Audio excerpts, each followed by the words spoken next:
40년을 불꽃 속에서 살았는데 은퇴하고 나니 내가 누군지 모르겠더라고요. 저는 최만수입니다. 올해 62입니다. 울산 조선소에서 40년 가까이 용접공으로 살았어요. 아침에 눈 뜨면 작업복 입고 안전 못 쓰고 그렇게 출근하는 게 제 인생이었습니다. 용접 불꽃이 튀는 소리, 쇳소리, 매캐한 연기 냄새. 그게 제 일상이었어요. 하루에 12시간씩, 때로는 14시간씩 선체에 매달려 일했습니다. 높은 곳에 올라가 허리 구부리고 무릎 꿇고 목 젖혀가며 용접했어요. 젊을 땐 괜찮았습니다. 힘들어도 이 정도야 뭐 하고 넘어갔죠. 그런데 50대 중반 넘어가니까 몸이 신호를 보내기 시작하더라고요. 아침에 일어날 때 허리가 뻣뻣하고 계단 오를 때 무릎이 시큰거렸어요. 그래도 참았습니다. 조금만 더 하면서요. 기도 이상했어요. 작업장 소음이 워낙 크다 보니 퇴근하고 나서도 귓속에서 잉잉 소리가 멈추질 않았습니다. TV 볼 때 마누라가 소리 너무 크다고 하는데 저한테는 그게 적당했어요. 몇 년만 더 버티면 된다고 생각했습니다. 정년까지 2년만 더 채우면 그러면 떳떳하게 나갈 수 있을 거라고요. 그런데 어느 날부터 허리 통증이 심해졌어요.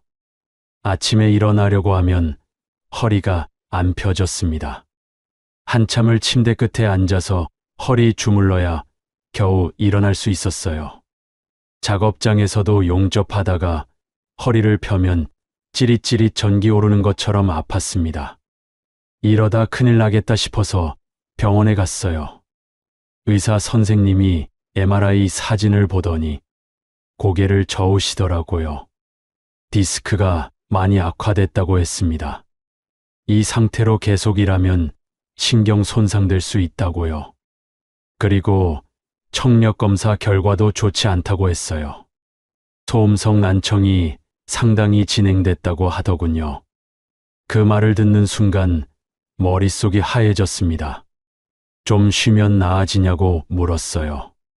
지금은 관리가 필요한 시점이라고 했습니다. 무거운 작업은 솔직히 권하기 어렵다고 하더라고요. 집에 돌아와서도 멍하니 앉아만 있었어요. 마누라가 왜 그러냐, 무슨 일 있냐고 물어봐도 대답이 안 나왔습니다. 40년을 일했는데 이제 더는 못 버틴다는 게 믿기지 않았어요. 며칠 동안 잠을 설쳤습니다. 천장만 바라보며 같은 생각이 맴돌았어요. 정년까지 2년 반 남았는데 그냥 버티면 안 될까? 진통제를 먹으면 저라도 다닐 수는 없을까? 하지만 작업장에 가면 현실이 확 와닿았습니다. 용접하려고 허리를 숙이면 땀이 비 오듯 났고 동료가 옆에서 말을 해도 잘 들리지 않았어요. 한 번은 반장이 큰 소리로 불렀는데 못 듣고 지나쳤다가 혼이 났습니다. 최 반장, 요새 귀 먹었어? 농담처럼 하는 말이었지만 가슴에 확 박혔어요. 결국 회사에 조기퇴직 신청서를 냈습니다. 인사팀 직원이 서류를 받으면서 물었어요. 정년까지 얼마 안 남았는데 그냥 채우지 그러냐고요. 몸이 안 따라준다고만 짧게 대답했습니다. 길게 설명하고 싶지 않았어요. 마지막 출근하는 날이 왔습니다. 40년 가까이 다니던 조선소 정문을 들어서는데 이상하게 눈물이 핑 돌았어요. 작업장에 들어서자 후배들이 벌써 알고 있더라고요. 누가 귀띔을 해준 모양이었습니다. 오늘이 마지막이라며 인사를 건넸어요. 점심시간에 후배들이 짜장면을 사왔습니다. 형님, 고생 많으셨습니다. 다들 제 등을 두드려줬어요. 20년 넘게 같이 일한 동료도 있고 신입 때부터 제가 가르친 후배도 있었습니다. 그런데 짜장면이 목으로 넘어가지 않았어요. 퇴근 시간이 됐습니다. 마지막으로 작업복을 벗고 안전모를 사물함에 넣었어요. 40년 동안 매일 쓰던 물건이었는데 이제 필요 없게 됐습니다. 정문을 나서며 뒤돌아봤어요. 높은 크레인, 거대한 선체, 용접 불꽃. 그게 다 제 인생이었는데 이제 남의 풍경이 되는 것 같았습니다. 경비 아저씨가 문 앞에서 손을 흔들어 줬어요. 나중에 또 보자고 대답하고는 발걸음을 옮겼습니다. 발이 무거웠어요. 집에 돌아오니 마누라가 저녁을 차려놓고 기다리고 있더라고요. 다녀왔어? 응. 밥상 앞에 앉았지만 밥이 목으로 넘어가지 않았습니다. 마누라가 조용히 말했어요. 고생했다고, 이제 좀 쉬라고요. 그 말에 눈물이 핑 돌았지만 꾹 참았습니다. 며칠 뒤 퇴직금이 통장에 들어왔어요. 8천만 원. 숫자로 보니 커 보였습니다. 이 정도면 괜찮겠다 싶었어요. 하지만 계산을 해보니 현실은 달랐습니다. 집에 남아있는 대출이 3천만 원. 먼저 갚아야 했어요. 서울에서 직장 다니는 아들이 전셋집 옮긴다며 보증금이 모자란다고 했습니다. 2천만 원을 보내줬어요. 그렇게 정리하고 나니 손에 남은 건 3천만 원 정도였습니다. 한 달에 들어오는 국민연금은 130만 원. 집은 작아였지만 관리비, 전기세, 통신비 나가고 두 사람 밥값에 병원비 쓰면 빠듯했어요. 허리 치료받으러 정형외과 다니는데 한 달에 10만 원. 혈압약, 당뇨약 타는데도 돈이 들어갔습니다. 마누라도 무릎이 안 좋아서 약을 먹고 있었어요. 계산기 두드려 보니 한 달에 거의 빠듯하게 맞아떨어졌습니다. 여유는 없었어요. 처음 며칠은 그냥 누워만 있었습니다. 몸이 피곤해서가 아니었어요. 어디를 가야 할지, 뭘 해야 할지 몰랐습니다. 40년 동안 새벽 6시면 일어나서 회사 갔는데 이제 갈 곳이 없었어요. 아침에 눈을 뜨면 습관적으로 시계부터 봤습니다. 새벽 6시 10분, 예전 같으면 벌써 씻고 나갈 시간이었어요.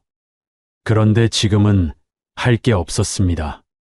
이불을 덮고 다시 누웠지만 잠은 오지 않았어요. 그냥 천장만 바라봤습니다. 1시간쯤 지나면 마누라가 아침을 차려놓고 불렀어요. 밥을 먹고 나면 또 할 일이 없었습니다. TV를 켰어요. 아침 드라마, 뉴스, 예능 프로그램, 채널을 이리저리 돌렸지만 눈에 들어오는 게 없었습니다. 소리만 시끄럽게 들렸어요. 점심 먹고, 낮잠 자고, 저녁 먹고, 또 TV 보고. 그렇게 하루가 갔습니다. 일주일쯤 지났을까요? 마누라가 밖에 좀 나가보라고 했습니다. 집에만 있으니까 우울해 보인다면서요. 그래서 동네를 걸었어요. 그런데 갈 곳이 없었습니다. 공원 벤치에 앉아 있는 노인들은 다들 알고 지내는 사이 같았어요. 저만 혼자 떨어져 앉아 있으니 어색했습니다. 복지관에도 가봤는데 다들 오래전부터 다니던 사람들이라 낯설었어요. 1시간쯤 있다가 그냥 나왔습니다. 집으로 돌아오는 길에 도서관 앞을 지나게 됐어요. 예전엔 그냥 지나치던 곳이었습니다. 책은 학교 다닐 때 교과서 말고는 읽어본 적이 없었어요. 조선소에서 일할 땐 책 읽을 시간도 마음도 없었고요. 그런데 그날은 문득 안으로 들어가 보고 싶었습니다. 유리문을 밀고 들어가니 조용했어요. 에어컨, 바람이 시원했습니다. 서가 사이를 천천히 걸었어요. 책들이 빼곡하게 꽂혀 있었습니다. 제목을 읽어봐도 무슨 내용인지 잘 모르겠더라고요. 한참을 돌아다니다가 창가 쪽 테이블에 앉았어요. 옆 테이블에 할아버지 한 분이 책을 읽고 계셨습니다. 안경을 쓰고 집중해서 페이지를 넘기시더라고요. 그 모습이 부러웠어요. 저도 책 한 권을 집어왔습니다. 노년의 즐거움이라는 제목이었어요. 첫 페이지를 펼쳤습니다. 천천히 읽었어요. 처음엔 어색했는데 계속 읽다 보니 조금씩 내용이 들어오기 시작했습니다. 1시간쯤 지났을 때 사서 선생님이 다가와 말을 걸었습니다. 매주 목요일 오후 2시에 시니어 독서 모임이 있다고 했어요. 책 읽고 이야기 나누는 모임이라면서 참석해보라고 권했습니다. 책을 별로 안 읽어봐서 괜찮을지 모르겠다고 했더니 괜찮다며 부담 갖지 말라고 했어요. 집에 돌아와서 그 말이 계속 생각났습니다. 목요일이 됐어요. 도서관에 갈까 말까 망설였습니다. 모임에 가봤자 할 말도 없고 사람들이 절 이상하게 볼 것 같았어요. 그래도 집에만 있는 것보다는 나을 것 같아서 나갔습니다. 2층 모임실로 올라갔어요. 문을 열고 들어가니 7명 정도가 앉아 계셨습니다. 다들 60대에서 70대쯤 되어 보였어요. 사회자인 듯한 할머니가 반갑게 맞아줬습니다. 처음이라고 하자 편하게 앉으라고 했어요. 오늘은 아무도 미워하지 않는 자의 죽음이라는 소설에 대해 이야기 나누는 시간이었습니다. 다들 읽어왔는데 저만 못 읽었어요. 괜찮다며 듣기만 해도 되고 다음에 같이 읽으면 된다고 했습니다. 사람들이 책 이야기를 시작했습니다. 주인공이 어땠다는 이야기, 인상적이었던 장면들. 저는 그냥 듣고만 있었어요. 그런데 신기하게도 지루하지 않았습니다. 한 할아버지가 주인공이 참 외로워 보였다고 말했어요. 죽을 때까지 아무도 자기를 알아주는 사람이 없었다면서 우리네 인생도 그렇지 않나 싶어서 마음이 짠했다고 했습니다. 옆에 계시던 할머니가 고개를 끄덕이며 자기도 그 부분에서 울컥했다고 했어요.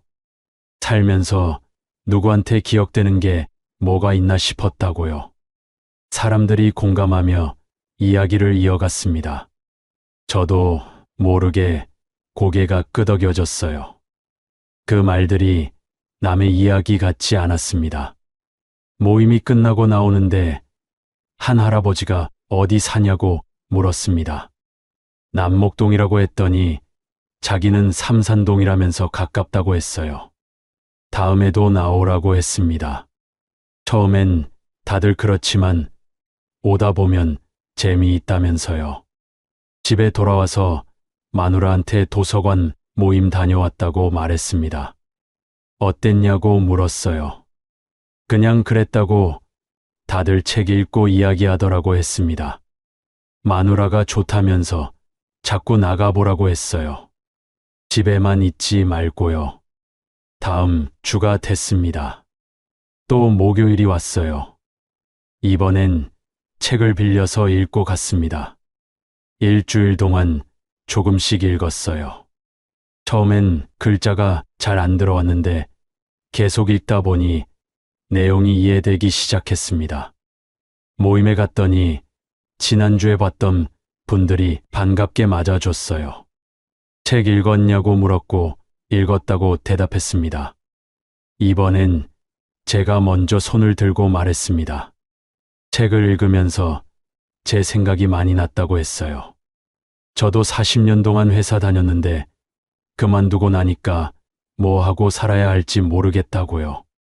이 주인공도 그런 것 같았다고 말했습니다. 사람들이 고개를 끄덕였습니다. 자기도 그랬다고 퇴직하고 나니까 허전했다고 했어요. 일할 땐 힘들다고 했는데 막상 안 하니까 더 힘들다는 이야기도 나왔습니다. 다들 비슷한 경험을 나눴습니다. 처음으로 내 이야기를 꺼낼 수 있었어요. 조선소에서 일한 이야기, 몸이 안 좋아서 그만둔 이야기. 사람들이 귀 기울여 들어줬습니다. 모임이 끝나고 나오는데 마음이 한결 가벼웠어요. 집에 가는 길에 책을 한 권 더 빌렸습니다. 그렇게 몇 주가 지났습니다. 목요일마다 도서관에 갔어요. 책을 빌려서 읽고 모임에 나가서 이야기를 나눴습니다. 처음엔 어색하고 낯설었는데 이젠 익숙해졌어요. 모임에서 만난 사람들과 조금씩 친해졌습니다. 김 선생님이라고 부르는 할아버지는 퇴직한 중학교 선생님이었어요. 이 할머니는 평생 식당을 하다가 가게를 정리했다고 했습니다. 다들 각자의 삶이 있었고 각자의 이야기가 있었어요. 그런데 문제가 생겼습니다. 모임에서 사람들이 이야기할 때 가끔 못 듣는 경우가 생겼어요.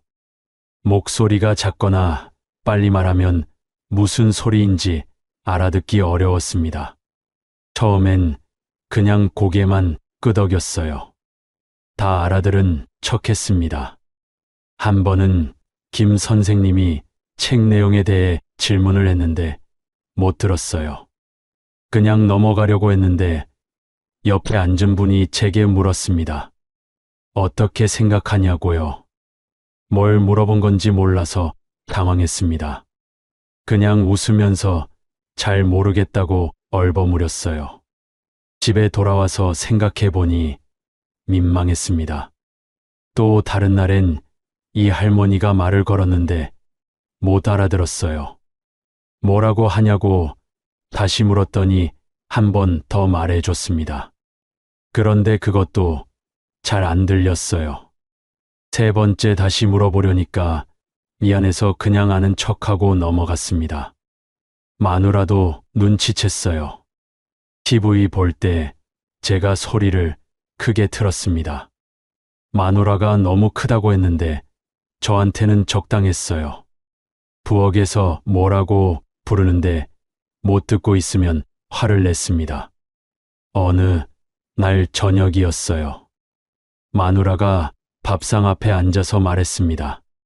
병원에 가봐야 할 것 같다고요. 귀가 많이 안 좋아진 것 같다면서요. 저도 알고 있었습니다. 그런데 인정하고 싶지 않았어요. 며칠 뒤 이비인후과에 갔습니다. 청력 검사를 받았어요. 헤드폰을 쓰고 소리가 들리면 버튼을 누르라고 했습니다. 작은 소리는 잘 안 들렸어요. 버튼을 누르지 못하는 순간이 많았습니다. 검사가 끝나고 의사 선생님 앞에 앉았습니다. 선생님이 검사 결과를 보며 말했어요. 난청이 많이 진행됐다고 했습니다. 특히 고명대 소리를 잘 못 듣는다고요. 조선소에서 오랫동안 소음에 노출되면 흔히 생기는 증상이라고 했습니다. 보청기를 고려해야 한다고 했어요. 그 말을 듣는 순간 가슴이 철렁했습니다. 보청기요? 그건 정말 귀 안 들리는 사람들이 하는 거 아닌가요? 제가 그 정도는 아닌 것 같은데요. 그렇게 말했더니 의사 선생님이 고개를 저었습니다. 지금 상태로는 일상생활에 불편이 많을 거라고 했어요. 보청기를 착용하면 훨씬 나아질 거라면서요. 보청기 가격을 물었습니다. 한쪽에 100만 원에서 200만 원 정도 한다고 했어요. 양쪽 다 하면 300만 원은 넘는다고요. 집에 돌아오는 길이 무거웠습니다. 퇴직금으로 남은 돈이 얼마 없는데 보청기에 300만 원을 쓴다는 게 부담스러웠어요.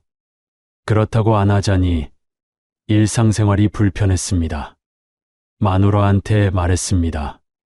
보청기를 해야 할 것 같다고요. 마누라가 그러라고 했어요. 돈 아까워서 못 들으면 뭐 하냐면서요. 건강이 우선이라고 했습니다. 그래도 선뜻 결정이 안 됐어요. 며칠 동안 고민했습니다. 보청기를 하면 사람들이 알게 될 텐데 그게 창피했어요. 저도 늙었다는 걸 인정하는 것 같았습니다. 그런데 다음 주 도서관 모임에서 결심하게 됐습니다. 김 선생님이 책 구절을 읽어주셨어요. 중요한 부분이라면서요. 그런데 저는 절반도 못 알아들었습니다. 모임이 끝나고 김 선생님이 제게 물었어요. 아까 읽어준 부분 어땠냐고요? 대답을 못했습니다. 못 들었다고 솔직하게 말했어요. 김 선생님이 괜찮다면서 다시 말해주셨습니다. 그런데 그것도 잘 안 들렸어요. 집에 오는 길에 생각했습니다. 이렇게 살 순 없다고요. 겨우 찾은 즐거움인데 제대로 듣지 못해서 놓치고 싶지 않았습니다. 다음 날 병원에 전화했습니다. 보청기 상담 예약을 잡았어요. 며칠 뒤 마누라와 함께 병원에 갔습니다. 청각사 선생님이 여러 종류를 보여줬어요. 귀 안에 들어가는 작은 것도 있고 귀 뒤에 거는 것도 있었습니다. 가격대도 다양했어요. 기능이 좋을수록 비쌌습니다. 시험 삼아 착용해봤습니다. 귀에 보청기를 끼자 갑자기 세상 소리가 선명해졌어요. 청각사 선생님 목소리가 또렷하게 들렸습니다. 밖에서 들리는 차 소리, 사람들 발소리까지 다 들렸어요. 신기했습니다. 이렇게 많은 소리를 못 듣고 살았던 거구나 싶었어요. 그런데 가격이 문제였습니다. 제일 좋은 건 너무 비쌌어요. 그렇다고 너무 싼 건 성능이 별로였습니다. 고민하다가 중간 가격대로 정했습니다. 양쪽 합쳐서 300만 원이었어요. 마누라가 괜찮다면서 하라고 했습니다. 일주일 뒤 보청기를 받으러 갔어요. 제 귀에 맞춰 만든 거라 착용감이 괜찮았습니다. 처음엔 적응이 필요했어요. 모든 소리가 다 크게 들려서 어지러웠습니다. 그릇 부딪히는 소리, 문 닫는 소리까지 다 크게 들렸어요. 직원분이 처음엔 그렇다면서 며칠 지나면 적응된다고 했습니다. 집에 돌아와서 TV를 켰어요. 소리를 평소보다 훨씬 작게 틀었는데도 잘 들렸습니다. 마누라가 신기해하면서 좋아했어요. 마누라 목소리도 선명하게 들렸습니다. 부엌에서 뭐라고 말하는 것도 이제 다 들렸어요. 목요일이 됐습니다. 보청기를 끼고 도서관 모임에 갔어요. 사람들이 눈치챌까 걱정됐습니다. 모임실에 들어가 자리에 앉았어요. 다들 인사를 건넸고 저도 인사를 받았습니다. 모임이 시작됐어요. 이번엔 김 선생님 목소리가 또렷하게 들렸습니다. 이 할머니가 말하는 것도 다 알아들을 수 있었어요. 처음으로 모임 내용을 놓치지 않고 다 들었습니다. 제 차례가 왔을 때 자신 있게 이야기했어요. 책에서 인상 깊었던 부분, 제 생각. 사람들이 고개를 끄덕이며 들어줬습니다. 모임이 끝나고 김 선생님이 다가왔습니다. 오늘 이야기 잘 들었다면서 좋았다고 했어요. 집에 돌아와서 마누라한테 말했습니다. 오늘 모임에서 처음으로 다 알아들었다고요. 보청기 덕분이라고 했어요. 마누라가 웃으면서 다행이라고 했습니다. 그렇게 고민하더니 잘했다면서요. 그날 밤 잠자리에 누웠습니다. 보청기를 빼고 침대 옆 탁자에 놓았어요. 조용했습니다. 기울림 소리만 작게 들렸어요.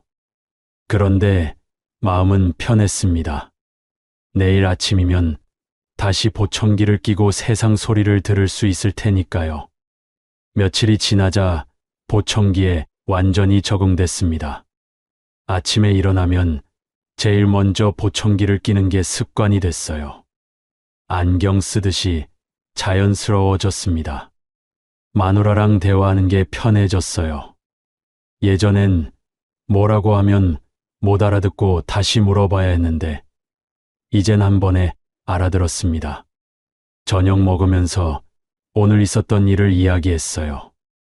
마누라도 자기 이야기를 했습니다. 예전엔 TV만 보며 밥을 먹었는데 이제 대화를 나눴어요. 그런데 밤은 여전히 고요했습니다. 보청기를 빼고 나면 세상이 조용해졌어요. 마누라는 일찍 자는 편이라 밤 10시면 잠들었습니다. 저는 잠이 잘 안 왔어요. 어느 날 아들이 전화를 했습니다. 요즘 유튜브에 좋은 강의들이 많다면서 한번 보라고 했어요. 자막도 나오니까 귀 안 좋아도 볼 수 있다고요. 유튜브요. 그게 뭔지 잘 모르겠다고 했더니 아들이 설명해 줬습니다. 핸드폰으로 영상을 보는 거라고요. 나중에 집에 가면 알려주겠다고 했어요. 주말에 아들이 왔습니다. 제 핸드폰에 유튜브 앱을 깔아줬어요. 사용법을 알려줬습니다. 검색창에 보고 싶은 내용을 치면 된다고요. 아들이 몇 개의 채널을 보여줬어요. 책 소개하는 채널, 인생 상담하는 채널, 건강 정보 알려주는 채널. 자막이 다 나온다면서 편하게 보라고 했습니다. 아들이 가고 난 뒤 밤이 됐습니다. 보청기를 빼고 침대에 앉았어요. 핸드폰을 켰습니다. 유튜브를 눌러서 아들이 저장해둔 채널을 봤어요. 영상을 하나 틀었습니다. 책 소개하는 영상이었어요.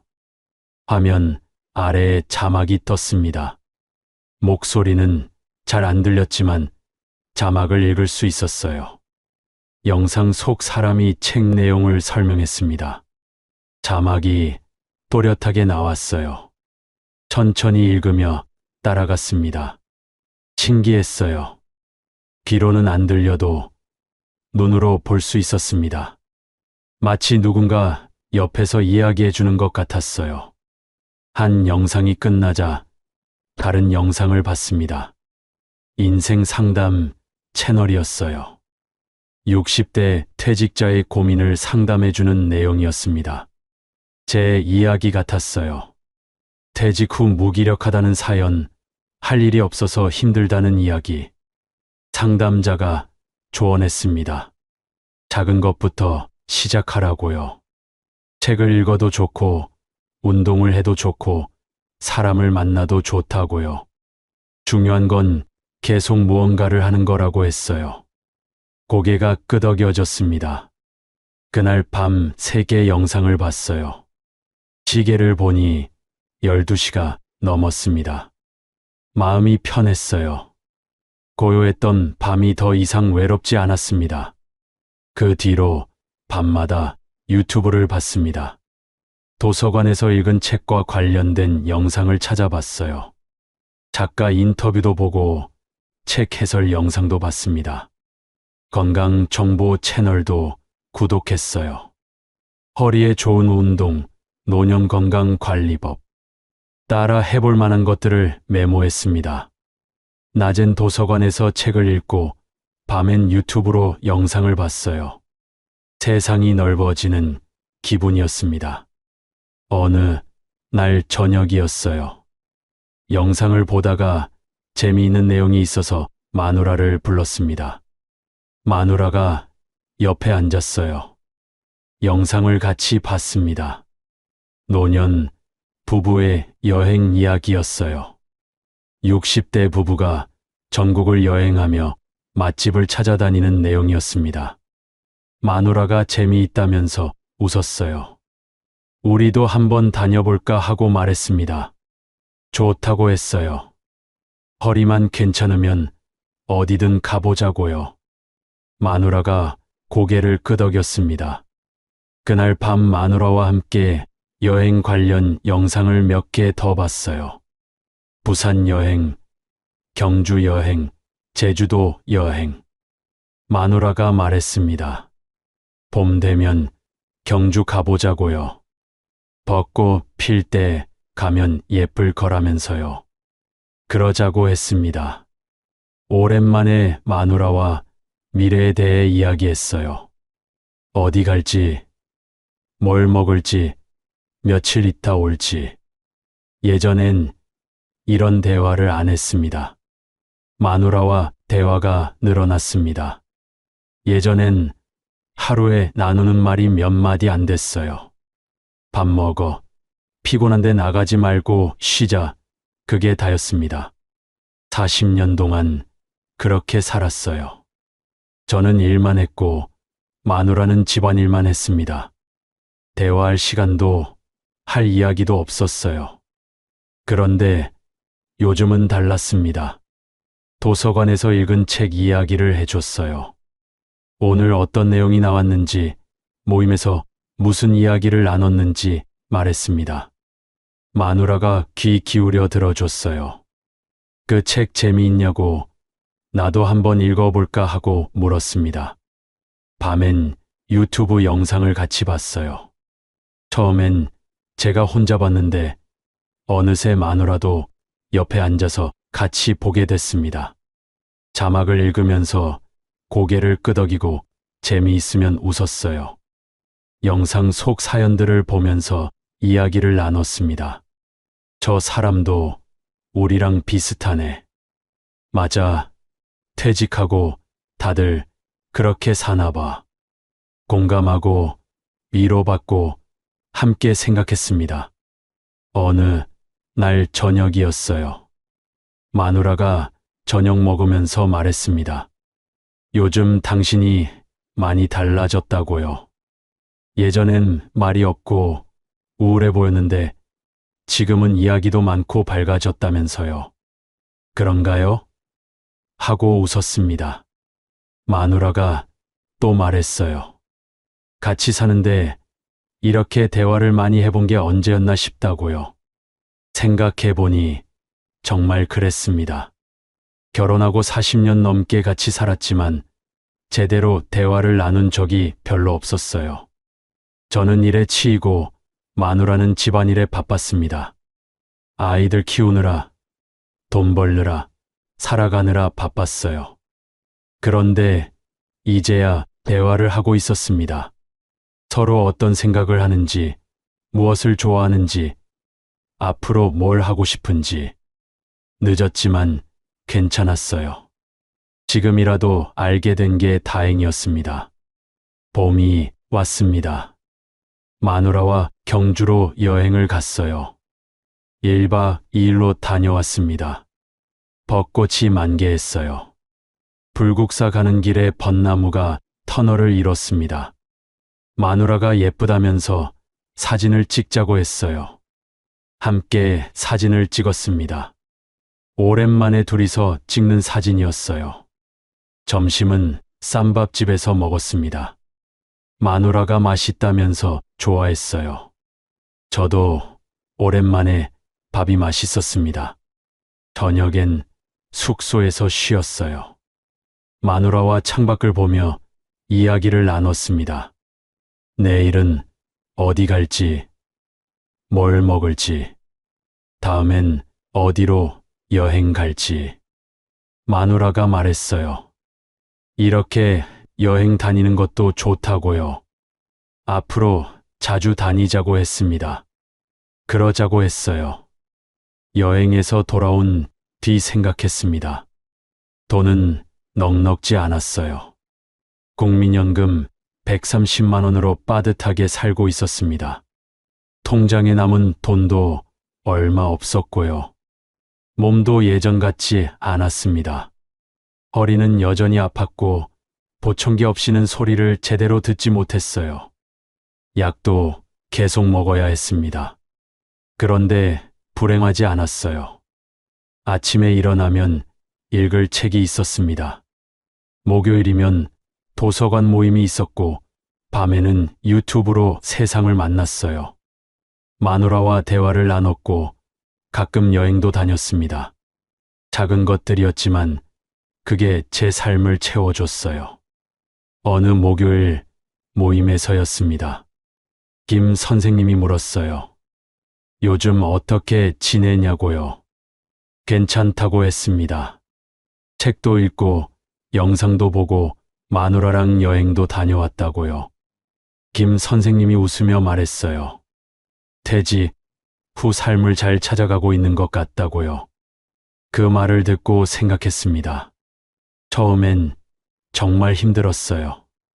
조선소 그만두고 나서 내가 누군지 몰랐습니다. 40년 동안 용접공으로 살았는데 그게 끝나니까 정체성도 사라진 것 같았어요.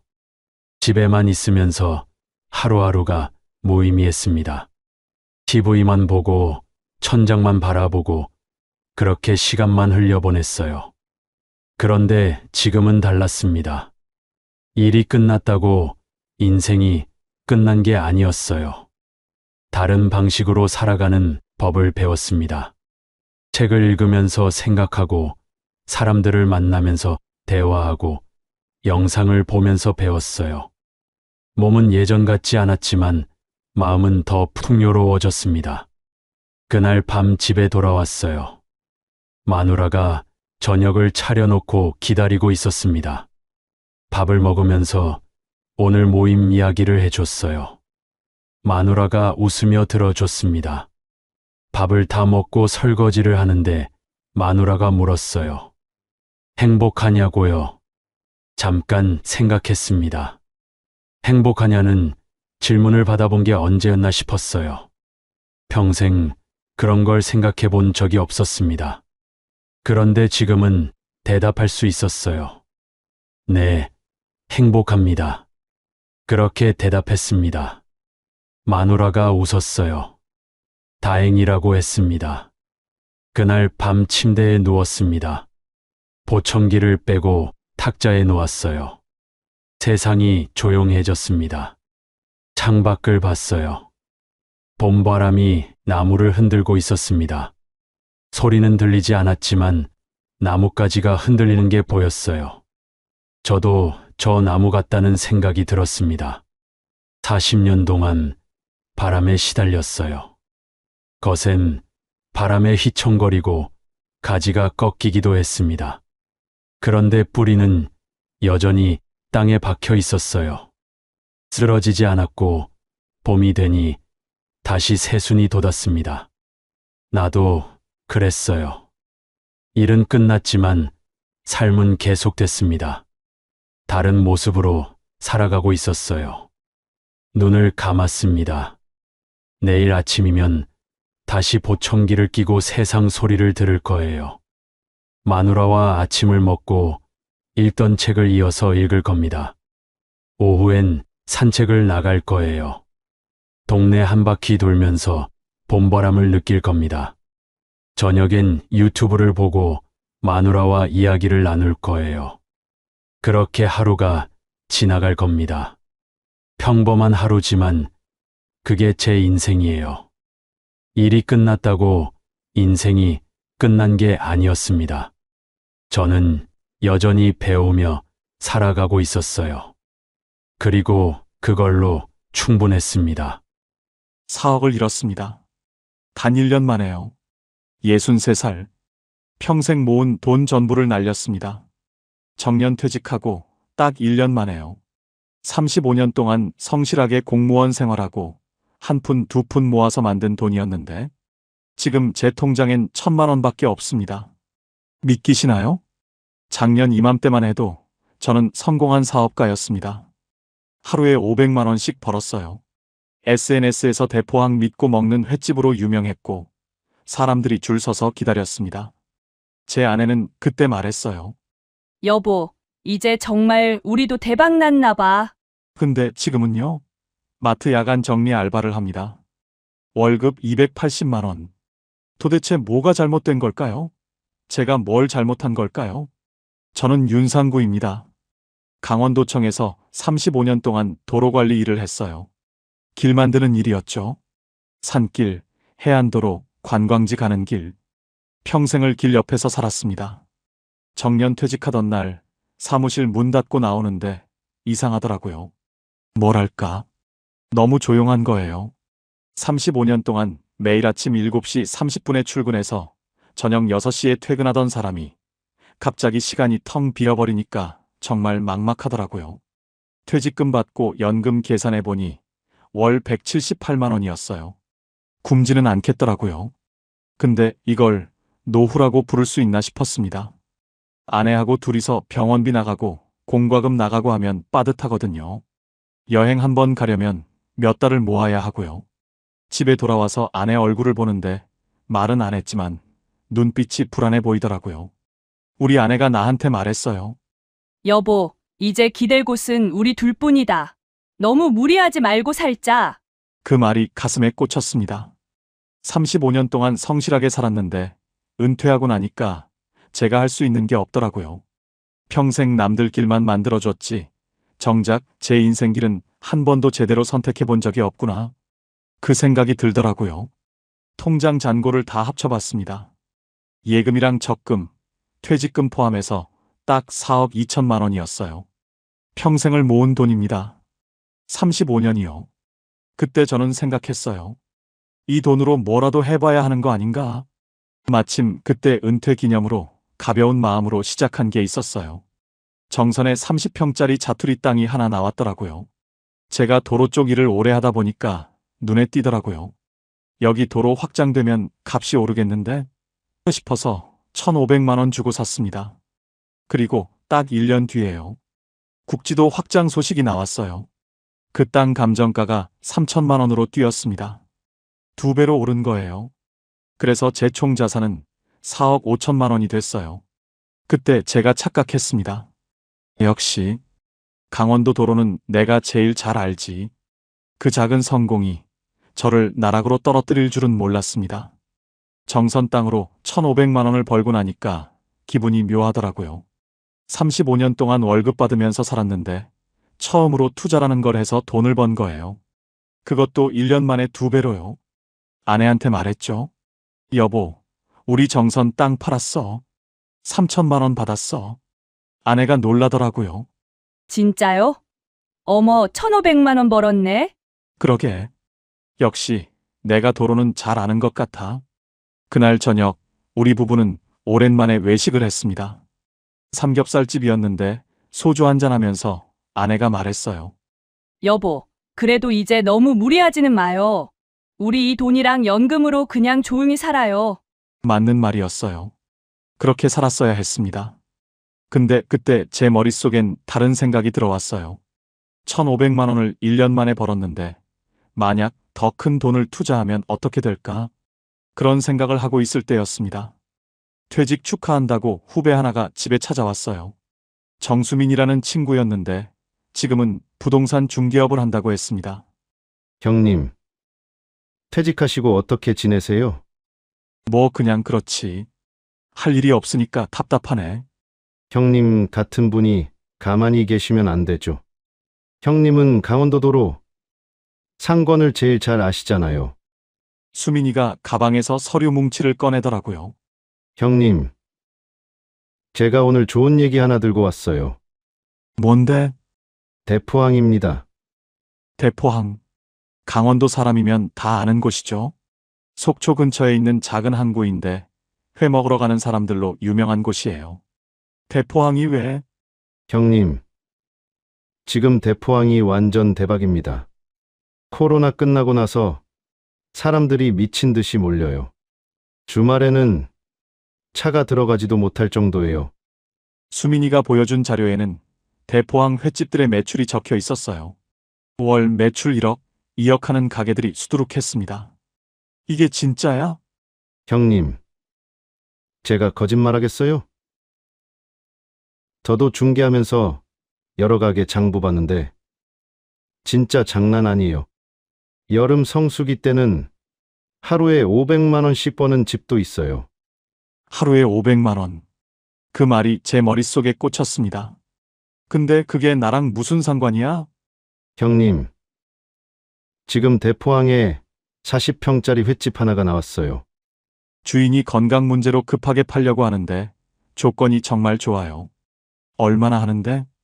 횟집 집기류, 전부 포함하고 보증금, 인테리어 비용, 권리금까지 해서 4억입니다. 4억. 제 통장에 있는 돈이 딱 4억 5천만 원이었어요. 형님, 솔직히 말씀드릴게요. 이거 아무한테나 권하는 거 아닙니다. 형님이니까 말씀드리는 거예요. 왜? 형님은 강원도도로 교통, 관광 상권을 35년 동안 보신 분이잖아요. 대포항이 왜 잘 되는지, 앞으로 어떻게 될지 형님이 제일 잘 아시잖아요. 그리고 형님은 평생 정직하게 사신 분이에요. 횟집은 정직하게 하면 절대 망하지 않습니다. 수민이의 말이 계속 이어졌어요. 지금 대포항은 보복여행 수요로 폭발하고 있어요. 서울에서 2시간 거리에 이렇게 좋은 회를 먹을 수 있는 곳이 어디 있겠어요? 게다가 형님은 도로 쪽 일하셨으니까 물류, 접근성 다 아시잖아요. 그 말이 맞았어요. 저는 실제로 대포항 진입로 확장 공사도 담당했었거든요.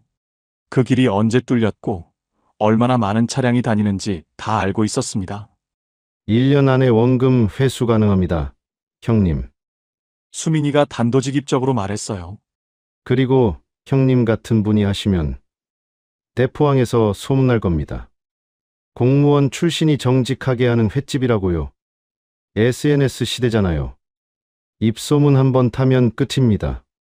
저는 그 자료를 받아들고 밤새 들여다봤습니다. 매출 구조, 고정비, 인건비, 재료비 계산해 보니까 정말 되더라고요. 여름 성수기 3개월만 자라면 1억 이상 벌 수 있었어요. 그런데 문제가 하나 있었습니다. 제 통장엔 4억 5천만 원밖에 없었어요. 4억을 투자하면 남는 돈은 5천만 원. 그게 전부였습니다. 아내한테 말을 꺼냈죠. 여보, 나 상의할 게 있어.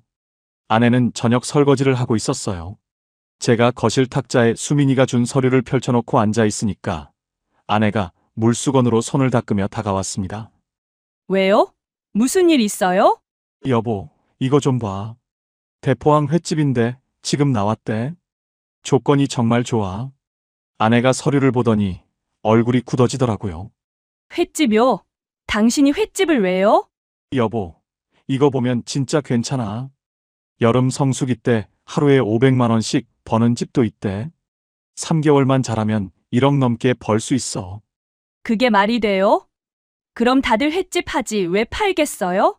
주인이 건강 문제가 있대. 급하게 팔려고 하는 거래. 아내가 서류를 탁자에 내려놓으면서 말했어요. 여보, 우리 나이가 몇인데요? 연금 178만 원 나오잖아요. 그걸로 우리 조용히 살면 되지. 왜 이제 와서 위험한 일을 해요? 위험한 게 아니야. 나는 35년 동안 강원도 도로 상권을 봐왔어. 대포항이 왜 잘 되는지 나보다 더 잘 아는 사람이 어디 있겠어? 그래도요, 당신 정년까지 잘 버텼잖아요. 이제 편하게 살면 되는데요. 저는 답답했습니다. 여보, 우리 연금 178만 원으로 뭘 해? 나는 여보 해외여행 한번 보내주고 싶어. 좋은 차도 한번 타보고 싶고. 평생 남들 길만 만들어줬는데 이제 내 길 좀 만들어보면 안 돼? 그 말에 아내가 말문이 막혔어요. 한참을 침묵하더니 한숨을 쉬었습니다. 얼마나 하는데요? 그 가게가? 4억. 아내 얼굴이 하얗게 질렸어요. 4억이요. 우리 가진 돈이 4억 5천만 원인데 4억을 거기다 쏟아붓자고요? 만약에 안 되면 어쩌려고요? 안 될 리가 없어. 대포항은 이미 검증된 상권이야. 아내 목소리가 떨렸어요. 눈물이 글썽였습니다. 여보, 제발요. 우리 그냥 가진 거로 살아요. 그날 밤 저는 잠을 이루지 못했습니다. 아내도 마찬가지였을 거예요. 침대에서 뒤척이는 소리가 들렸거든요. 새벽 6시쯤 됐을 때 아내가 조용히 말했어요. 여보, 정말 할 거예요? 한참 침묵이 흘렀습니다. 그럼 조건 있어요. 5천만 원은 절대 건드리지 마요. 그건 우리 비상금이에요. 알았어. 아내가 한숨을 쉬었어요. 나는 반대예요. 끝까지 반대예요. 근데 당신이 그렇게까지 하고 싶다는데 내가 막을 수는 없네요. 그렇게 해서 저는 대포항 횟집을 시작하게 됐습니다. 수민이한테 전화했어요. 수민아, 나 하기로 했어. 진짜요, 형님? 잘 결정하셨어요. 계약은 빠르게 진행됐어요. 총 4억이 한 번에 나갔습니다. 통장 잔고 4억 5천만 원에서 4억이 빠져나가니까 5천만 원만 남더라고요. 그 숫자를 보는데 가슴이 철렁했어요. 35년 동안 모은 돈이 단 한 번의 송금으로 사라진 거예요. 근데 동시에 기대도 됐습니다. 이제 시작이야. 1년만 잘하면 다 회수하고도 남아. 개업 준비는 정신없이 진행됐어요. 인테리어 업체 사람들이 매일 드나들고 횟감 공급업체를 알아보고 직원 면접도 봤습니다. 저는 평생 공무원만 했지 장사는 해본 적이 없었거든요. 근데 신기하게도 막상 하려니까 할만하더라고요. 도로관리 일하면서 익힌 습관들이 도움이 됐어요. 꼼꼼하게 체크하고 계획 세우고 일정 관리하는 것들이요. 직원은 총 5명을 뽑았습니다. 주방장 1명, 홀서빙 파트타임 2명, 설거지 아르바이트 2명. 인건비가 만만치 않았어요. 한 달에 900만 원씩 나갔습니다. 아내가 걱정스러운 얼굴로 물었어요. 이렇게 직원을 많이 뽑아야 해요? 여보, 성수기 때 손님 몰리면 우리 둘이서는 못해. 제대로 하려면 사람이 필요해. 그래도 한 달에 900만 원이나 나가는데 매출이 그것보다 훨씬 많이 나올 거야. 저는 자신만만했어요. 정선 땅으로 돈 벌었던 기억이 저를 더 확신하게 만들었죠. 개업일은 2023년 6월 1일로 잡았습니다. 여름 성수기가 시작되기 딱 좋은 타이밍이었어요. 개업 전날 밤, 저는 가게를 돌아보면서 뿌듯했습니다. 깨끗하게 정리된 홀, 반짝이는 주방 기구들, 새로 깐 테이블복. 제 손으로 만든 가게였어요. 아내가 옆에 서서 말했어요. 여보, 우리 진짜 잘할 수 있을까요? 당연하지. 우리는 정직하게 할 거니까. 바가지 안 씌우고 신선한 횟감 쓰고 친절하게 대하면 손님들이 알아줄 거야. 그리고 개업 첫날이 밝았습니다. 아침 일찍 수산시장에 가서 횟감을 떼어왔어요. 광어, 우럭, 도다리, 오징어, 쭈꾸미까지. 싱싱한 해산물들을 보니까 가슴이 두근거렸습니다. 오전 11시에 문을 열었어요. 처음 1시간은 손님이 없었어요. 직원들하고 저, 아내만 가게 안에 서 있으니까 어색하더라고요. 근데 12시가 넘어가니까 손님이 오기 시작했어요. 첫 손님은 서울에서 왔다는 40대 부부였습니다. 사장님, 여기 새로 열었어요? 네, 오늘 개업했습니다. 가격이 다른 데보다 저렴한데요? 제 이름 걸고 정직하게 판매합니다. 손님이 웃으면서 주문했어요. 그럼 모둠에 됐잖아요. 첫 주문이었어요. 주방에 주문서를 넘기면서 제 손이 떨렸습니다. 그 뒤로 손님이 계속 들어왔어요. 하나 둘 테이블이 차기 시작했습니다. 여기 광어 진짜 신선하네요. 가격도 착한데 양도 많아요. 손님들 반응이 좋았어요. 개업 첫날 매출은 280만 원이었습니다. 직원들 인건비, 재료비, 임대료 생각하면 적자였지만 저는 만족했어요. 첫날 치고는 괜찮았거든요. 여보, 봤지? 손님들 반응 좋았어. 그러게요. 다들 친절하다고 하더라고요. 아내도 조금씩 표정이 밝아졌습니다. 그리고 일주일이 지났어요. 평일 매출은 200만 원에서 300만 원 사이였어요. 주말에는 500만 원까지도 나왔습니다. SNS에 리뷰가 올라오기 시작했어요. 대포항 새로 생긴 횟집 완전 대박. 가격 착하고 양 많고 사장님 친절해요. 바가지 없는 양심 횟집 찾았어요. 대포항 가면 여기 꼭 가세요. 입소문이 퍼지기 시작했습니다. 7월 들어서부터는 본격적인 성수기가 시작됐어요. 하루 매출이 400만 원, 500만 원, 어떤 날은 600만 원까지 나왔습니다. 주말에는 줄을 서서 기다리는 손님들이 생겼어요. 30분, 1시간씩 기다려서 들어오는 거예요. 사장님 SNS에서 봤어요. 여기가 대포항 믿고 먹는 횟집이라며요? 네, 감사합니다. 손님들이 만족하면서 돌아갔어요. 그리고 다시 리뷰를 남겼죠. 7월 한 달 매출이 1억을 넘었습니다. 통장에 돈이 들어오는 걸 보면서 저는 확신했어요. 역시 내가 맞았어. 이대로만 가면 1년 안에 원금 회수한다. 아내도 완전히 표정이 달라졌어요. 여보, 우리 진짜 대박 나겠어. 봤지? 내가 뭐라고 했어? 정직하게 하면 손님들이 알아준다니까. 8월도 비슷했어요. 매일 새벽 5시에 일어나서 시장 가고 밤 11시에 문 닫고 정리하면 12시가 넘었습니다. 몸은 힘들었지만 행복했어요. 매일 통장에 돈이 쌓이는 게 보였거든요. 직원들도 신이 났어요. 사장님 대박이에요. 이 정도면 대포항에서 제일 잘 되는 집 아니에요? 아니야, 우리보다 더 잘 되는 집 많아. 우리는 이제 시작이야. 8월 말쯤 됐을 때 저는 계산을 해봤어요. 7월 매출 1억, 8월 매출 1억 2천만 원. 2달 합쳐서 2억 2천만 원. 여기서 고정비 빼고 재료비 빼고 인건비 빼면 순수익이 얼마나 남을까요? 대략 5천만 원 정도 남았습니다. 이 속도면 내년 여름까지만 하면 원금 다 뽑는다. 저는 기뻤어요. 아내한테 말했죠. 여보, 내년 이맘때쯤 되면 우리 해외여행 가자. 유럽 한 달 살기 어때? 정말요? 그럼 좋죠? 우리는 꿈을 꿨습니다. 근데 그게 꿈이 아니라 착각이었다는 걸 저는 그때 몰랐습니다. 9월이 되자 분위기가 달라지기 시작했어요. 여름 성수기가 끝나니까 손님이 확 줄더라고요. 주말에 600만 원씩 나오던 매출이 400만 원으로 떨어졌습니다. 평일은 더 심각했어요.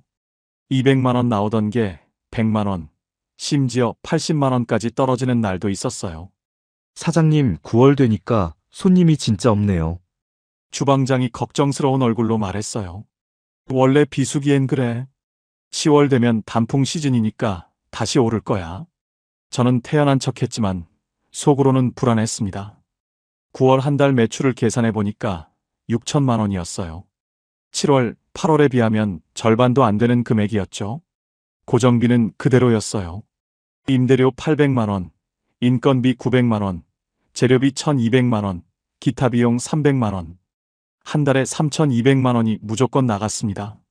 매출 6천만 원에서 3200만 원 빼면 2800만 원 남는데 거기서 또 부가세, 세금 내고 나면 실제로 손에 쥐는 돈은 2천만 원 정도였어요. 그래도 적자는 아니네. 저는 스스로를 위로했습니다. 10월이 됐어요. 단풍 시즌이라 관광객이 좀 늘긴 했는데 여름만큼은 아니었어요. 매출이 7천만 원 정도 나왔습니다. 11월, 12월은 더 심각했어요. 날씨가 추워지니까 회 먹으러 오는 손님이 뚝 떨어졌습니다. 매출이 5천만 원, 4천만 원까지 내려갔어요. 고정비는 그대로 3,200만 원씩 나가는데 매출은 계속 떨어지니까 남는 게 점점 줄어들었습니다. 12월 말에 계산을 해봤어요. 7월부터 12월까지 6개월 총 매출이 4억 7천만 원이었습니다. 고정비 6개월치가 1억 9,200만 원. 순수익은 2억 7,800만 원인데 여기서 세금이랑 부가세 빼면 실제로 제 손에 남은 돈은 2억 정도였어요. 나쁘지 않네. 이 속도면 2년 안에 원금 회수하겠어. 저는 여전히 낙관적이었습니다. 2024년 1월이 밝았어요. 새해 첫날, 저는 아내랑 가게 앞에 서서 말했죠. 여보, 올해도 잘해보자. 작년만큼만 하면 우리 내년엔 정말 편하게 살 수 있어. 그러게요. 건강만 하면 되겠어요. 근데 1월 매출이 3천만 원밖에 안 나왔어요. 한겨울이라 관광객이 거의 없었거든요. 평일엔 손님이 하루에 10팀도 안 오는 날이 많았습니다. 고정비 3,200만 원 나가는데 매출이 3천만 원이면 완전 적자예요. 2월도 비슷했어요. 매출 3,500만 원. 2달 연속 적자가 쌓이니까 통장 잔고가 눈에 띄게 줄어들기 시작했습니다. 그리고 3월 초였어요. 유튜브에 영상 하나가 올라왔습니다. 대포항 바가지 주의보. 제목만 봐도 심상치 않았어요. 영상을 클릭해서 봤는데 가슴이 철렁했습니다. 어떤 유튜버가 대포항 횟집에서 바가지 쓴 경험을 올린 거예요. 독도새우 한 접시에 4만 원이래요.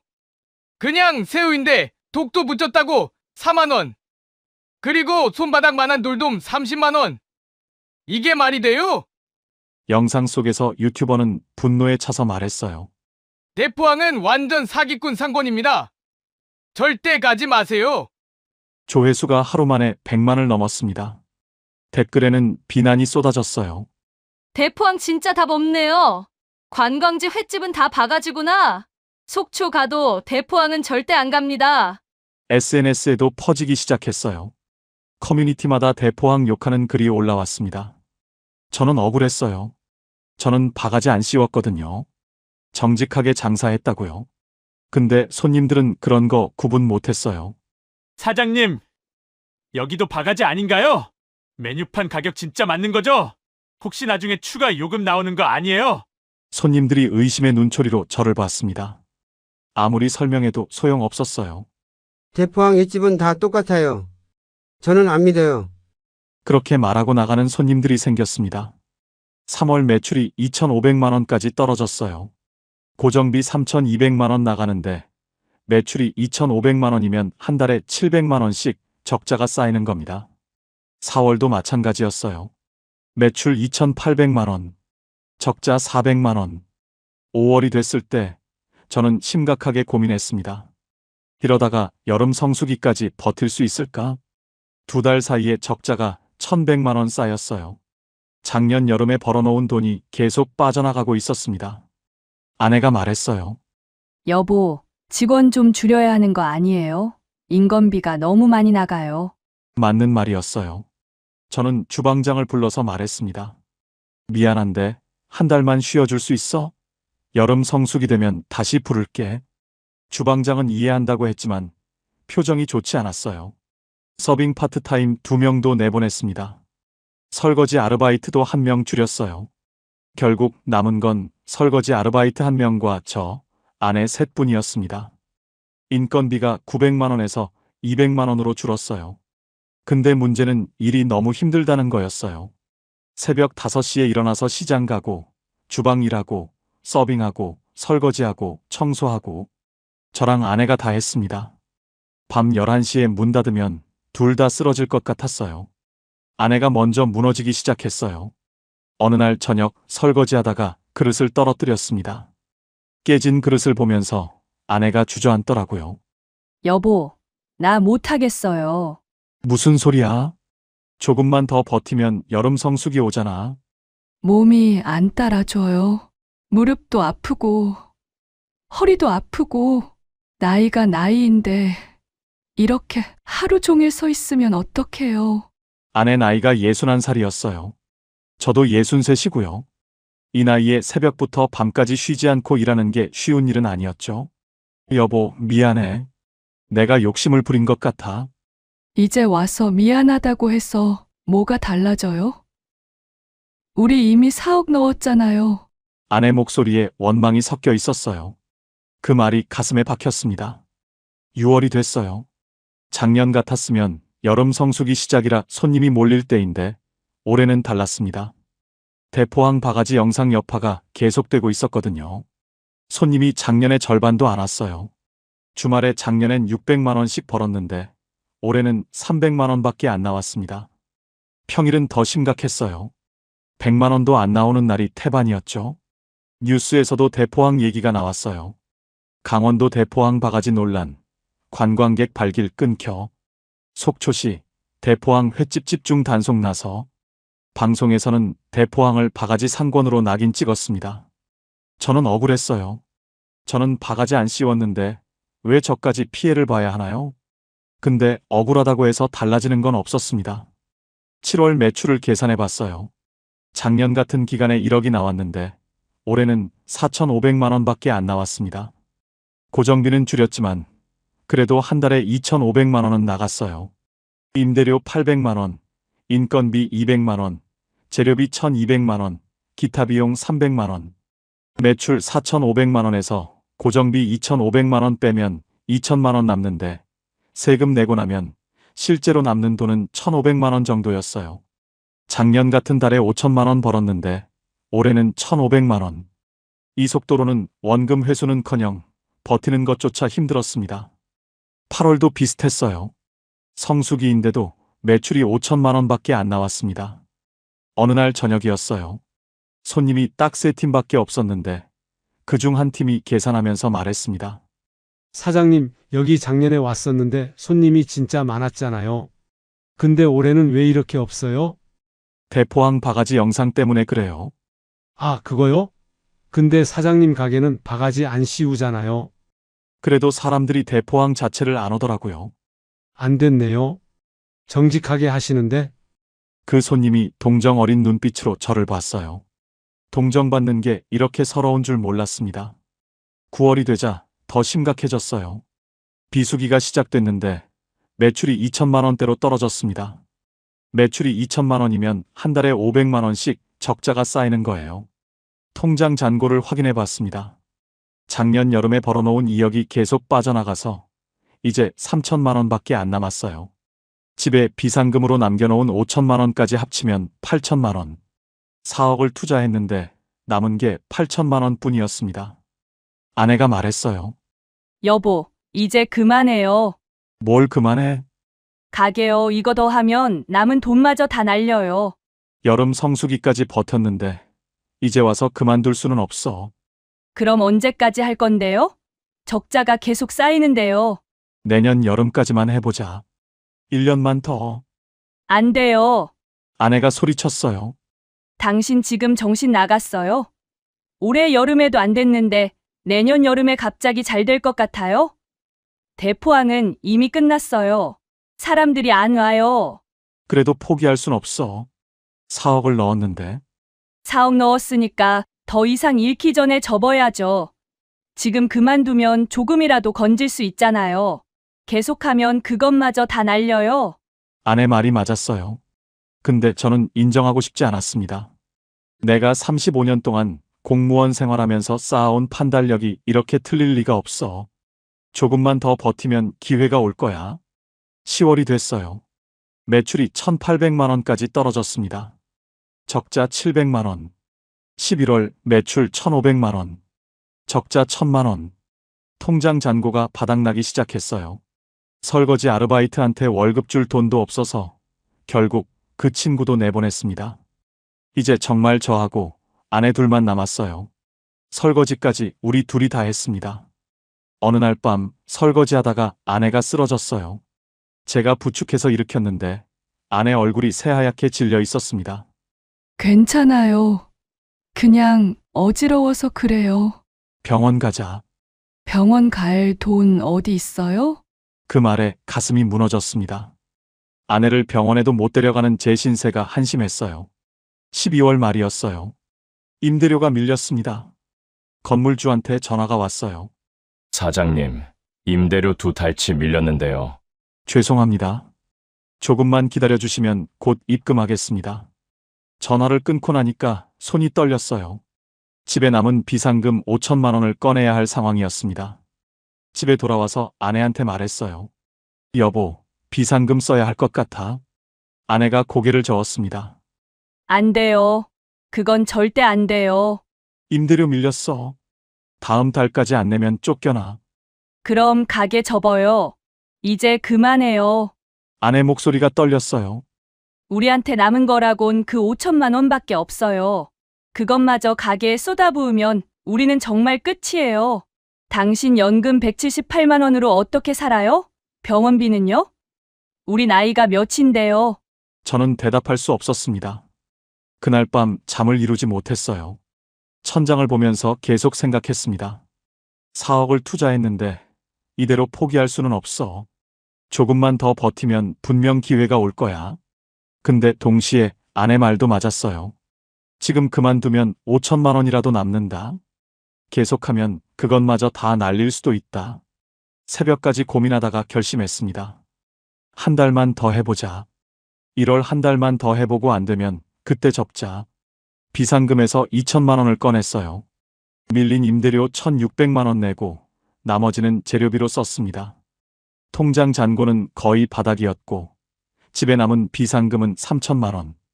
2025년 1월이 밝았습니다. 한겨울이라 손님이 거의 없었어요.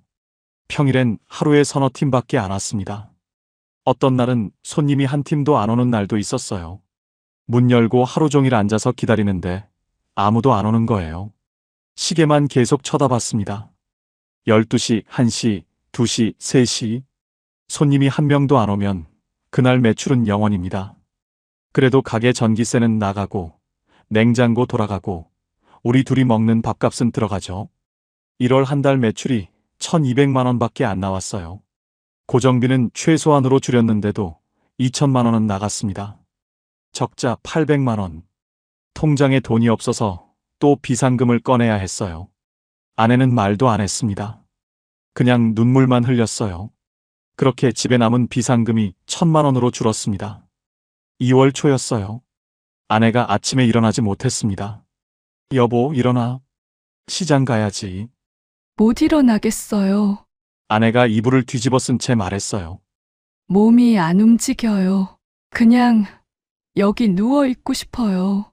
제가 이불을 걷어내니까 아내 얼굴이 보였는데 눈이 푹 꺼져 있었어요. 여보, 괜찮아? 안 괜찮아요. 하나도 안 괜찮아요. 아내가 울먹이면서 말했어요. 나 더 이상 못 하겠어요. 매일 새벽에 일어나서 밤까지 일하는데 손님도 안 오고 돈도 안 벌리고 도대체 우리 뭐 하는 거예요? 저도 대답할 말이 없었습니다. 그날 아내는 가게에 안 나왔어요. 저 혼자 시장 가고 가게 열고 설거지하고 청소했습니다. 손님은 딱 2팀 왔어요. 매출 18만 원. 문 닫고 집에 돌아왔는데 아내가 식탁에 앉아 있었습니다. 여보, 이제 그만해요, 제발. 아내 목소리에는 더 이상 화도 원망도 없었어요. 그냥 지쳐 있었습니다. 알았어. 저는 고개를 끄덕였습니다. 더 이상 버틸 수 없었어요. 다음 날 수민이한테 전화했어요. 수민아, 나 가게 접으려고 하는데 권리금 받을 수 있을까? 형님, 지금 대포항 상황이 어떤지 아시잖아요. 권리금은 어렵고요. 그냥 보증금 받고 나가시는 게 나을 것 같아요. 전화를 끊고 나니까 다리에 힘이 풀렸습니다. 권리금 2억은 완전히 날린 거예요. 인테리어 비용 1억도 그냥 버리는 겁니다. 보증금 1억이라도 온전히 돌려받으면 다행인데 그것도 확실하지 않았죠. 건물주한테 전화했습니다. 사장님, 저 가게 그만두려고 하는데요. 보증금 돌려받을 수 있을까요? 임대료 2달 밀렸잖아요. 거기서 빼고 드려야죠. 그럼 얼마나 돌려받을 수 있어요? 밀린 임대료 1,600만 원이랑 원상복구 비용 생각하면 한 5천만 원 정도 드릴 수 있을 것 같네요. 5천만 원이요? 그것도 다음 세입자 구하고 나서 드릴 수 있어요. 보증금 1억을 넣었는데 5천만 원밖에 못 받는다는 소리였어요. 언제쯤 받을 수 있을까요? 빠르면 2~3달, 늦으면 반년 걸릴 수도 있어요. 전화를 끊고 계산해 봤습니다. 총 투자금 4억, 보증금 반환 5천만 원, 집에 남은 비상금 2,200만 원, 합쳐서 7,200만 원, 실질 손실 3억 2,800만 원. 평생 모은 돈이 1년 반 만에 사라졌습니다. 아내한테 말했어요. 여보, 보증금 5천만 원 돌려받을 수 있대. 그것밖에 안 돼요? 임대료 밀린 것도 있고. 아내가 한숨을 쉬었어요. 우리한테 남는 게 뭐예요? 지금 있는 돈 1,000만 원이랑 보증금 받으면 5천만 원. 합쳐서 6천만 원. 아내가 허탈하게 웃었습니다. 우리 참 바보같이 살았네요. 그 말에 저는 아무 대답도 할 수 없었습니다. 폐업 신고는 생각보다 간단했어요. 서류 몇 장 작성하고 도장 찍고 제출하면 끝이었습니다. 근데 그 간단한 절차를 하는데 손이 계속 떨렸어요. 이게 끝이구나. 가게 문을 닫던 날, 저는 마지막으로 가게 안을 둘러봤습니다. 제가 직접 고른 테이블, 의자, 주방 기구들, 깨끗하게 닦아놓은 바닥, 정성껏 꾸민 인테리어, 전부 남의 것이 되는 겁니다. 4억이 넘는 돈을 쏟아부었는데 남는 건 아무것도 없었어요. 가게 문을 잠그고 열쇠를 돌리는데 눈물이 났어요. 60셋 먹은 남자가 길거리에서 울고 있으니까 지나가는 사람들이 쳐다봤습니다. 부끄러웠지만 눈물을 멈출 수가 없었어요. 집으로 돌아와서 통장을 확인했습니다. 잔고 1,000만 원. 보증금은 아직 못 받았어요. 새 세입자를 구해야 돌려받을 수 있다는데 대포항 상황이 이러니까 아무도 안 온다는 거예요. 건물주한테 전화했습니다. 사장님, 보증금 언제쯤 받을 수 있을까요? 새 세입자 구해야 드릴 수 있는데 지금 대포항 상황이 어떤지 아시잖아요. 아무도 안 와요. 그럼 언제쯤이요? 몇 달 걸릴 수도 있고 저도 사정이 안 좋아서 최대한 빨리 드릴게요. 전화를 끊고 나니까 막막했습니다. 통장에 1,000만 원. 이게 제 전 재산이었습니다. 아내한테 말했어요. 여보, 보증금은 당분간 못 받을 것 같아. 새 세입자 구해야 준다는데 지금 대포항에 누가 들어오겠어. 몇 달은 기다려야 할 것 같아. 아내 얼굴이 하얗게 질렸어요. 그럼 우리 지금 가진 돈이 1,000만 원밖에 없다는 소리예요? 아내가 주저앉았습니다. 우리 이제 어떻게 살아요? 저도 대답할 말이 없었어요. 다음 날부터 일자리를 알아보기 시작했습니다. 먼저 아파트 경비 자리에 지원했어요. 면접 보러 갔는데 관리소장이 말하더라고요. 이력서 보니까 공무원 출신이시네요. 네, 강원도청에서 35년 근무했습니다. 근데 왜 경비 일을 하시려고요? 생활이 어려워서 그럽니다. 관리소장이 난처한 표정을 지었어요. 솔직히 말씀드리면 경비 자리는 오래 근무할 분을 뽑거든요. 근데 공무원 출신 분들은 보통 자존심 때문에 오래 못 버티시더라고요. 저는 다릅니다. 끝까지 할 수 있어요.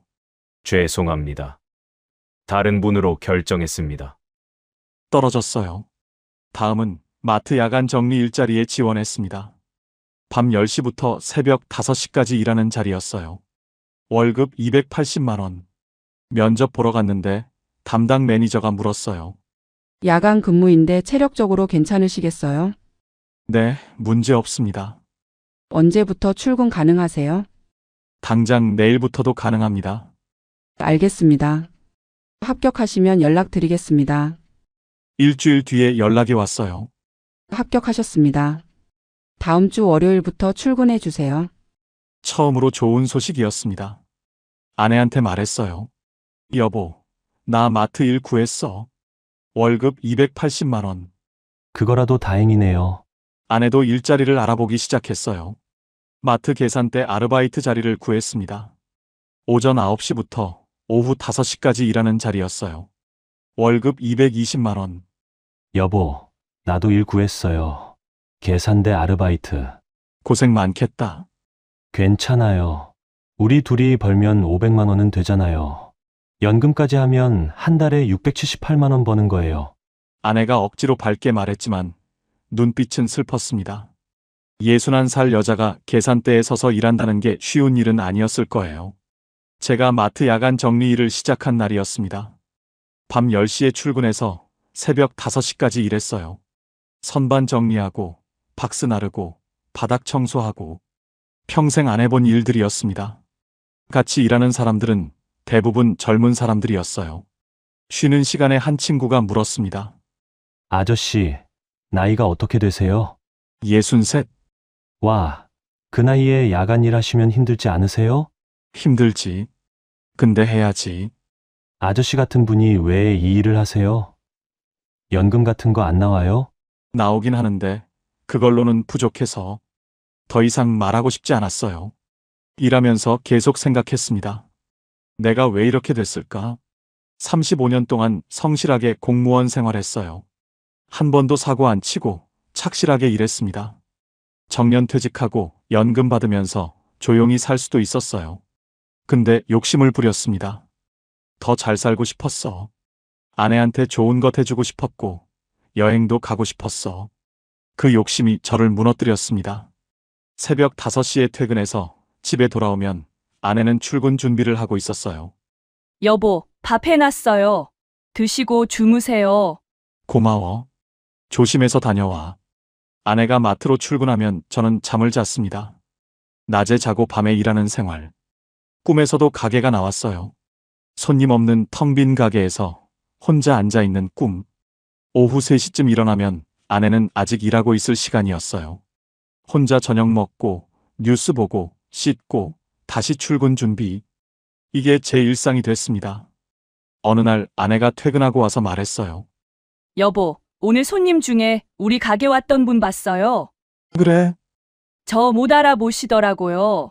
계산대에 있는 저를 보고도 그냥 지나가셨어요. 아내가 쓸쓸하게 웃었습니다.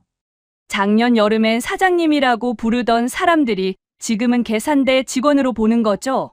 그 말에 가슴이 아팠습니다. 그렇게 3개월이 흘렀습니다. 저는 여전히 마트 야간 정리 일을 하고 아내는 계산대에서 일했어요. 몸은 힘들었지만 우리는 버텼습니다. 한 달에 우리 둘 월급 500만 원, 연금 178만 원 합쳐서 678만 원.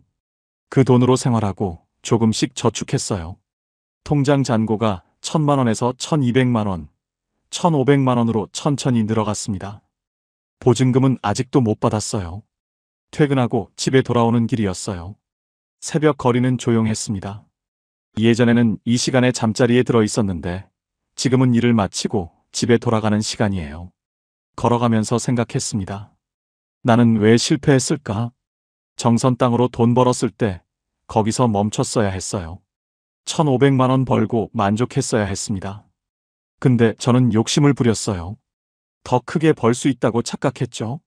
35년 동안 도로 일하면서 쌓은 경험이 있으니까 상권 분석을 할 수 있다고 자만했습니다. 근데 세상은 제 생각대로 돌아가지 않았어요. 대포항 바가지 영상 하나가 모든 걸 무너뜨렸습니다. 저는 바가지 안 씌웠는데 대포항이라는 이름 자체가 독이 됐어요. 그걸 예측할 수 있었을까요? 솔직히 말하면 아니요. 예측할 수 없었어요. 근데 그게 투자의 본질이에요. 예측할 수 없는 위험에 돈을 거는 거예요. 제가 가장 크게 잘못한 건 뭘까요? 바로 올인이었습니다. 4억 5천만 원 중에 4억을 한 번에 걸었어요. 만약 절반만 투자했다면 어땠을까요? 2억만 투자하고 2억 5천만 원은 남겨뒀다면 실패해도 최소한 반은 지킬 수 있었을 거예요. 근데 저는 전부 걸었습니다. 이번에 크게 한번 벌어야지라는 생각으로요. 그게 제 인생을 무너뜨렸어요. 집에 도착해서 문을 열었습니다. 아내가 부엌에서 아침 준비를 하고 있었어요. 여보, 왔어요? 씻고 밥 드세요. 밥을 먹으면서 아내한테 말했어요. 여보, 미안해. 아내가 밥 숟가락을 놓고 저를 봤습니다. 갑자기 왜요? 내가 욕심 부려서 우리가 이렇게 됐잖아. 아내가 한숨을 쉬었어요. 지나간 일 이야기해서 뭐해요? 그냥 살면 되죠. 나는 여보한테 미안해서 견딜 수가 없어. 저도 당신한테 미안해요. 그때 더 강하게 말렸어야 했는데 결국 당신 하자는 대로 해줬잖아요. 우리는 한참 동안 말없이 밥을 먹었습니다. 밥을 다 먹고 아내가 말했어요. 여보, 우리 그래도 건강하잖아요. 일할 수 있잖아요. 그것만으로도 감사한 거예요. 맞는 말이었어요. 63살에 야간 일을 할 수 있다는 게 감사한 일이었습니다. 저는 지금 이 이야기를 여러분께 들려드리고 있어요. 왜냐면 저와 같은 실수를 하지 않으셨으면 해서입니다. 은퇴하고 나면 불안해요. 연금만으로는 부족한 것 같고, 뭔가 더 해야 할 것 같고, 평생 이렇게 살 수는 없을 것 같고, 그 불안함이 저를 투자로 이끌었습니다. 근데 여러분께 말씀드리고 싶어요. 불안하다고 해서 무리하게 투자하지 마세요. 특히 평생 모은 돈을 한 번에 걸지 마세요.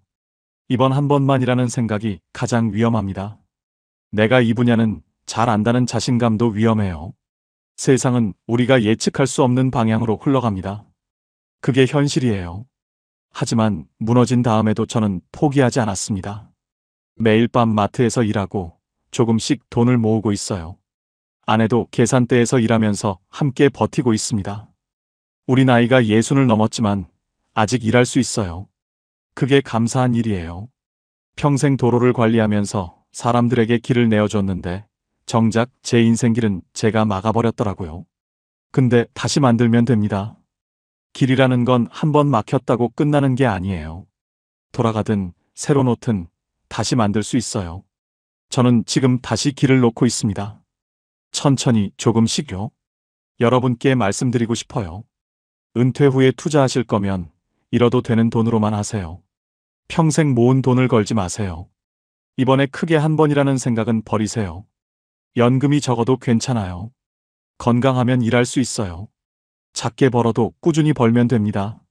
제 실패가 누군가의 노후를 지켜줄 수 있다면 그걸로 충분합니다.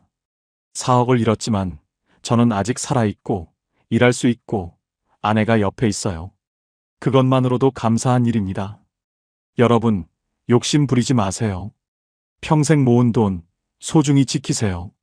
그게 제가 4억을 잃고 배운 가장 큰 교훈입니다.